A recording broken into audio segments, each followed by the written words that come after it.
Yeah, I don't know if you've ever heard that song, I Feel Safe in New York City, but it's my anthem, coming from Podunk, Oakley, Idaho.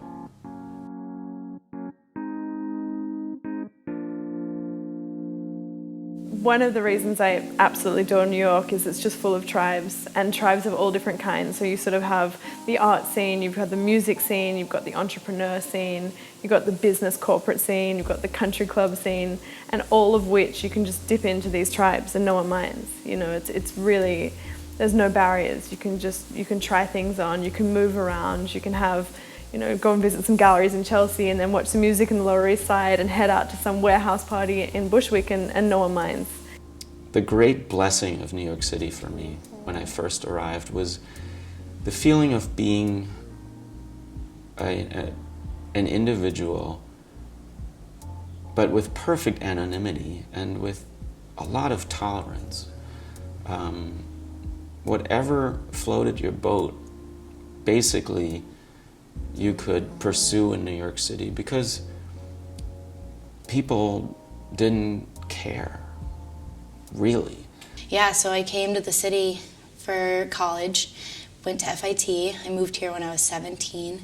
I didn't know a single person, so that was kind of interesting. And like I said, I mean, I've met people on OkCupid, I've met people on the streets, I've met people on, you know, park benches or drunkenly in a bar late at night. It's been an interesting journey.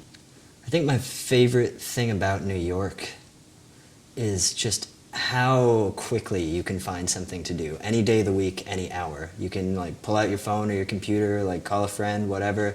What's there to do? There's going to be like 1,000 things to choose from. There's no worry of understimulation. Boredom is self-imposed here.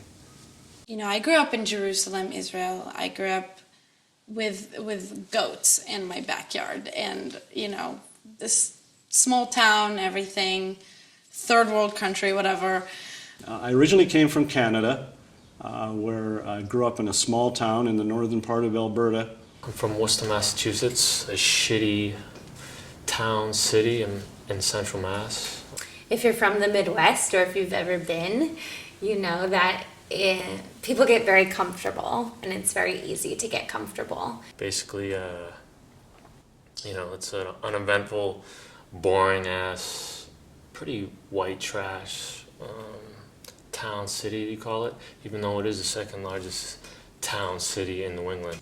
It's just different. Everywhere you go is different, but it's good and good. It's a good thing, you know. Like, I wouldn't change it for any place in the world. I've been in Chicago. I've been in Austin, Florida. Florida sucks. So I'm from Florida originally, and it sucks. It's hot. People are angry because it's hot. There's old people who are angry because it's hot. Everything about there sucks because it's hot.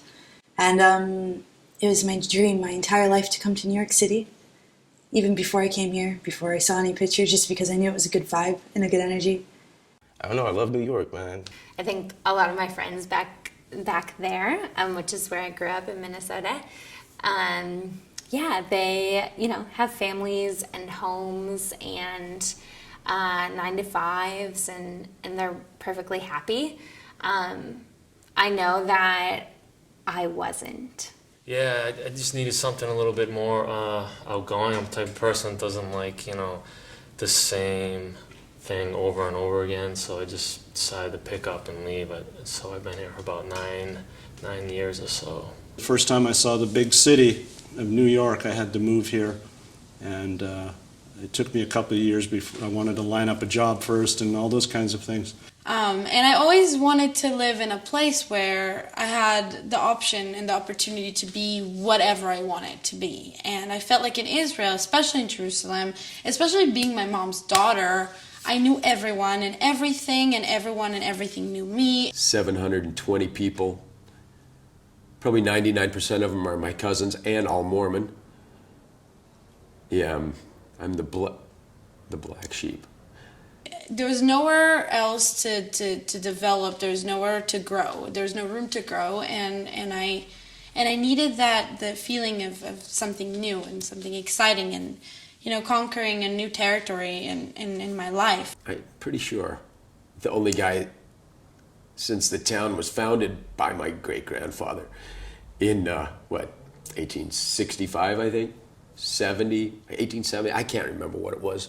But probably the only guy that ever moved to New York. This was the big emerald city that beckoned me from suburban New Jersey when I was a teenager. I really feel like New York is the only place where you can really do anything. And it sounds kind of corny, and it sounds like such a cliche, but it's true. In New York, there's just so much opportunity.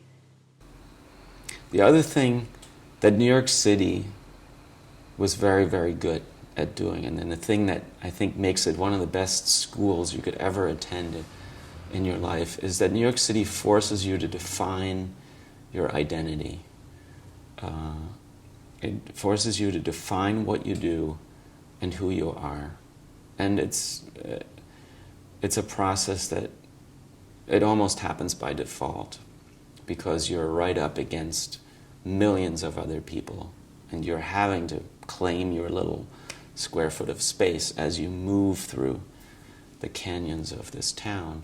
When I've realized I'm really in New York and like with it, and probably gonna stay here for a while, because I don't know, like I said, when you find a piece of the universe and like can really call it your own corner, it's pretty cool.